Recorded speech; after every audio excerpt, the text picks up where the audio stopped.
today we are looking at we're looking at my review and my take on episode 3 for the Acolyte.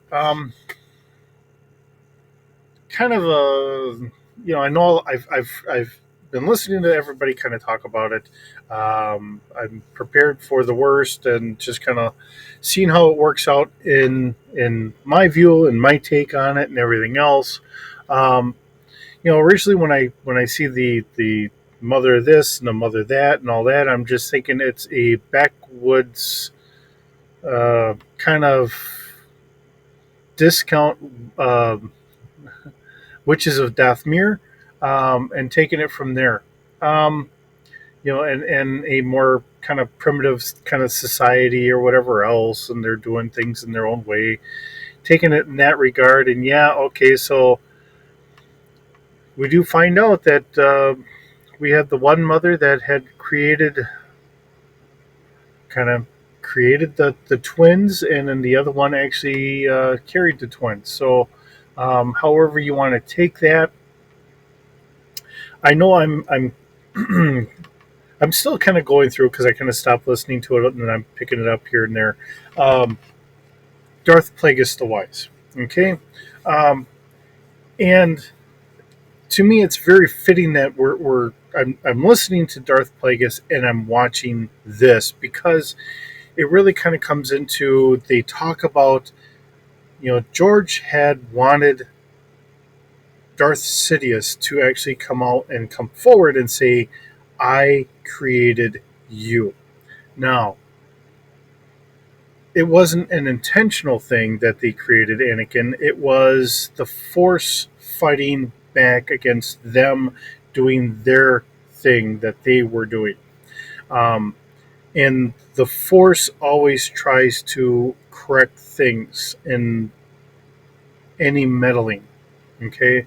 Um, so as Plagueis and Sidious are using their abilities to try and further their stuff, we have the force that's countering them into everything else. Um, so how do we really look at this? I guess that's really the biggest question. Um, I'm not saying that this isn't out of the realm of a possibility out of Star Wars. It is a backwoods kind of understanding of the Force. Um, and I look at it in my own kind of faithful look at Christianity, and sometimes we have people that have their own view on how they think the world is or how they think things should be or whatever else, and that's all fine and dandy. Are we getting it right? Maybe, maybe not. We do our best, but in the end, it really does kind of come down to I could see this kind of working out. Now, how the Jedi are going through and trying to take the girls away, um, with the girls being that age and the Jedi Order being what it really is, not what she's pretending it to be, that doesn't really work whatsoever. Um, they have um, they have the abilities and everything else to try and find people in certain areas. The reason why they didn't really stumble upon Anakin earlier is because they're not looking in the outer rim, and that's where this really sounds like it is. They're on whatever the planet name is. Nobody really cares. Um, Somewhere out in the outer rim that nobody even knows about, cares about. That's why they're a little backwater, know nothing planet with apparently a bunch of women that believe in whatever occultish thing. I will agree with people on that view of it. It's an occultish version of a witch cult that is able to use the force to some degree. Um, and it's their twisted version of what it is compared to what the Jedi belief is. Um, you know, Maybe it is an easy way to say that maybe Um, Maybe they don't understand what the Jedi are supposed to be, how they're supposed to work. Um, I don't know. It's just the thoughts and all that, trying to put this into perspective. So you have really the making of the good sister to bad sister and how things go. Okay, I get it. I don't think that Osha is. They're trying to give her some sort of abilities, but honestly, she shows no ability in the Force whatsoever. Okay, so she did. They had like trying to do the old cup and racer and all that stuff thing, but she shows no ability of being able to use the Force. I mean, she couldn't even kind of connect with the butterfly, and her sister's able to almost kill it, and only stops when she tells her, "Hey, please stop." Um, I think we have one sister that has Force ability, the other one that got nothing, and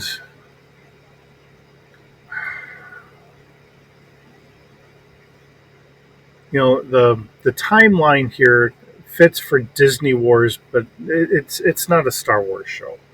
It's a Disney Wars, which yeah, okay, it'll work for Disney Wars. I guess I'm kind of wondering because I'm throwing this out here.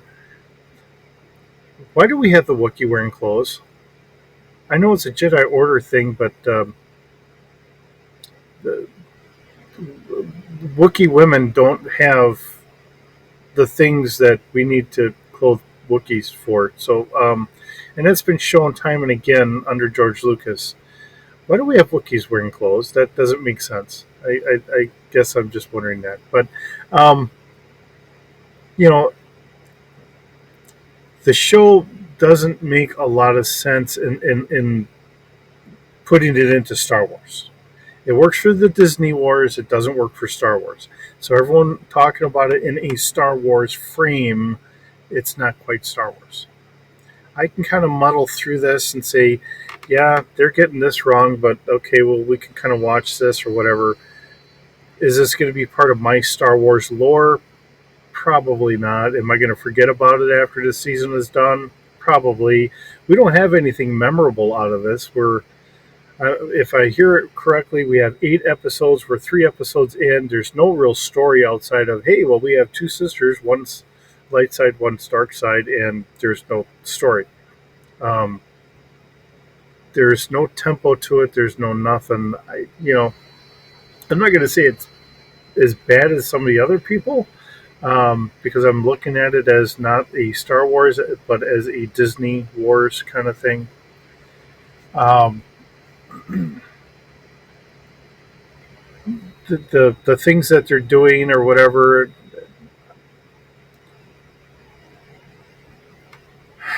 I'm not going to say that there's not going to be a planet inhabited by pretty much just mainly women, because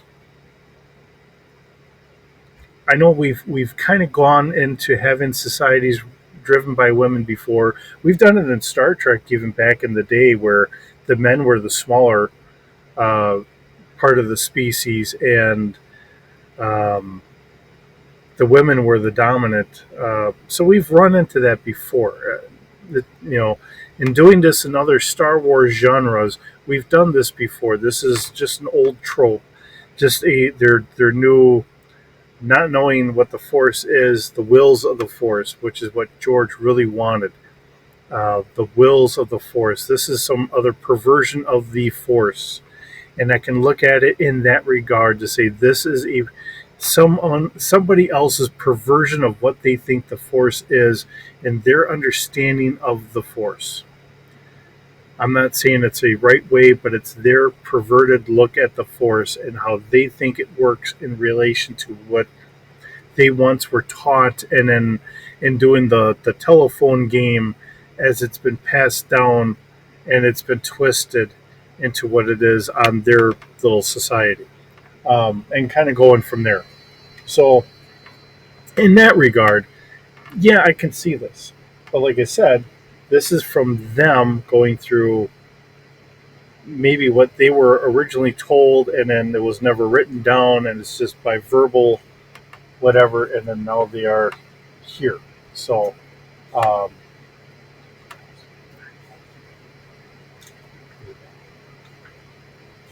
I'm sorry, daughter's looking for paper, so I've got tablets, but I think I'm used up like 3/4 of the tablet.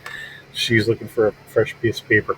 All right, but getting back to this, I mean, in if you look at it as a society that's never written anything down, and it's just been kind of incorrectly passed down over the generations, and this is where they are. Um, it doesn't sound like they've ever left the planet. They're sitting where they are, trying to stay secluded.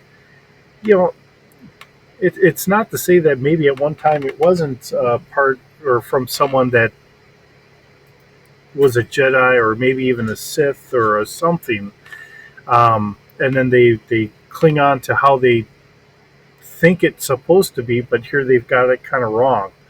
Um, I could take it that way, and that's really how I look at it. If they didn't actually verbally say in the show that, hey, I'm the one that carried her, and then the other one say, I'm the one that created her. There's a part of me that almost wants to say that maybe they grabbed the turkey baster and then